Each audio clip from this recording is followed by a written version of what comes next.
சொத்தினுடைய நிலம் என்பது வெறும் நிலம் அல்ல, அது எங்களது ரத்தம், எங்களது உணர்வு, எங்களது ஆன்மா. அந்த ஆன்மாவை பாதுகாப்பதற்கு வக்ஃப் வாரியத்துல வழி இல்ல. முஸ்லிம் இஸ் எ கிரைம். இந்த நாட்டிலே முஸ்லிமாக வாழ்வது என்பது குற்றமா? எவன் அப்பா விட்டு சொத்துக்கு எவங்களே வாரிசு? ஒன்ஸ் வக்ஃப் இஸ் ஆல்வேஸ் வக்ஃப் என்று சொல்லுவதை போல ஒரு முறை வக்ஃப் என்று செய்துவிட்டால் கொடுத்தவர் கூட அதனை திரும்ப பெறுகிற உரிமையற்ற அந்த வக்ஃப் சொத்துக்களை நீங்கள் கை வைக்காதீர்கள். என்பிஆர், சிஏஏ, என்ஆர்சி போன்றவை எல்லாம் எங்களுக்கும் உங்களுக்குமான பஞ்சாயத்து. வக்ஃப் சட்டம், வக்ஃப் சொத்து என்பது அது இறைவனுக்கும் உங்களுக்குமான பஞ்சாயத்தாக மாறிவிடக் கூடாது.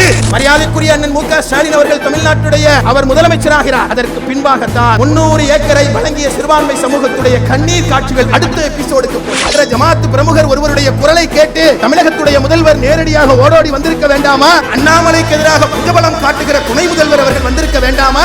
சிறைவாசிகளை விடுதலை செய்வோம் என்று சொல்வார்கள், விடுதலை செய்ய மறுப்பார்கள், ஜிஓவை போடுவார்கள், ஆளுநருக்கு அனுப்புவார்கள். ஆளுநர் கையெழுத்து போடல, நாங்க என்ன செய்வது என்று சொல்லுவார்கள். எங்கடமை முடிந்தது என்று சொன்னால் நாமும் என்ன பதில் சொல்ல வேண்டி வரும்? 2026 வரும். முஸ்லிம்ஸ் லைவ்ஸ் மேட்டர் என்று சொல்லி பேசிக் கொண்டிருக்கிற தருணத்திலே அனுமதிக்கப்பட்ட தாடியை வைத்ததற்காக வேண்டி நீங்கள் அவனை பணியில் இருந்தே நீக்க வேண்டும் என்று சொல்லுகிறீர்களே, இது என்ன சமூக நீதி அரசு? சிறுபான்மை முஸ்லிம்களுடைய தர்கா வழிபாட்டு உரிமை பறிக்கப்படுகிற மாநிலமாக தமிழகம் இருக்கு. ஒருத்தன் கேட்கிறான், உனக்கு தான் ஏற்கனவே அங்க ஒரு கோமியம் முட்டை இருக்கு, அங்க போய் கொடுத்தா கொடுக்க போற, நீ எதுக்கு ஹலால் ஹோட்டல்ல நுழைறேன்னு கேட்க.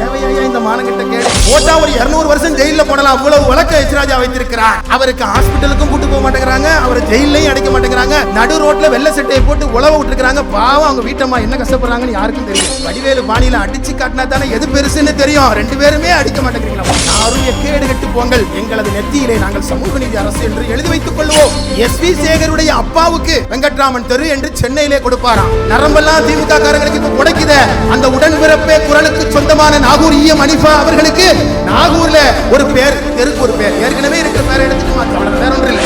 ஆனா நீ உடன் பிறப்பேன்னு முழங்கிட்டே தான் இருக்கணும். இல்லன்னா என்ன வந்துடும்? பிஜேபி வந்துடும். நல்லா பாத்துக்கப்பா. ஏன் புலி வருகிறது புலி வருகிறது என்ற பூச்சாண்டியை காட்டி எங்களை மட்டும் நீங்கள் ஏமாற்ற பார்க்கிறீர்கள். பாஜகவை கண்டு அஞ்சுகிறார்கள், ஆனால் சிறுபான்மை மக்களுடைய வழிபாட்டு உரிமையை நிசாரமாக பறித்து விடுகிறார்களே. மதரசா வெல்ஃபேர் போர்டு என்று சொல்லி அல்லது மதரசா டீச்சர்ஸ் வெல்ஃபேர் போர்டு என்று சொல்லி ஒரு போர்டை உருவாக்கி அதற்கு கண்ணியத்திற்குரிய ஜமாத்துல் உலமா போன்ற அமைப்பினுடைய தலைவர்களை அதோடைய நிர்வாகிகளாக ஆக்கி அந்த மதரசாவுடைய அந்த செயல்பாட்டிற்கு ஒரு காரணமாக அமைய வேண்டாமா? 90% நிறைவேற்றி விட்டோம் என்று சொல்லுகிறீர்களே, அந்த 90% தமிழ்நாட்டில் இருக்கிற சிறுபான்மை முஸ்லிம்களுக்கு இடம் இருக்கிறதா இல்லையா? இதுவரை 600 ஆண்டுகளாக வழிபாட்டு உரிமையை வழங்கிக் கொண்டிருந்த திருப்பரங்குன்றம் தர்காவிலே நேர்ச்சை செய்கிற வழிபாட்டு உரிமை எங்களுக்கு மறுக்கப்படுகிறது என்று சொன்னால் உத்தரப்பிரதேசத்திலே நடக்கிற கொடுமைக்கும் இதற்கும் என்ன வித்தியாசம் இருக்க முடியும்? அறுதியிட்டு இறைவனை முன்னிறுத்தி சொல்லுகிறேன், எஸ்டிபிஐ கட்சியினுடைய குரலை முடக்க வேண்டும் என்று நீங்கள் நினைக்கிறீர்கள். ஆனால் எங்களது குரலை விலைக்கு வாங்கக்கூடிய நோட்டுகள் இந்த நாட்டிலே அச்சடிக்கப்படவில்லை என்பதை நீங்கள் புரிந்து கொள்ளுங்கள்.